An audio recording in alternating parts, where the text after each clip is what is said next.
Implant treatment is an excellent solution when the patient has missing teeth. Thorough planning and accurate diagnosis are the key for a successful operation.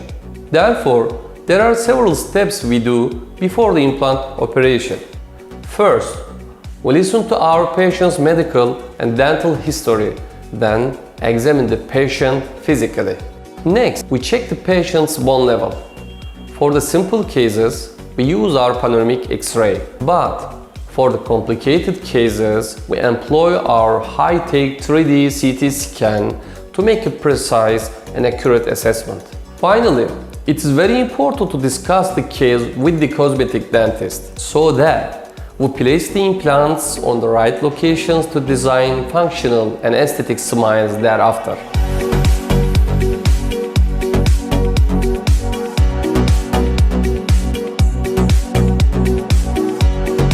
Implant operation is a painless process. We apply the local anesthesia. It takes between 15 minutes and 2 hours depending on the case. For the implant operation, it is important to select the best material. The implant brand,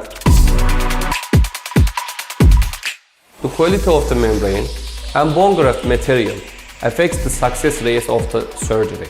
But the experience and these hands matter the most.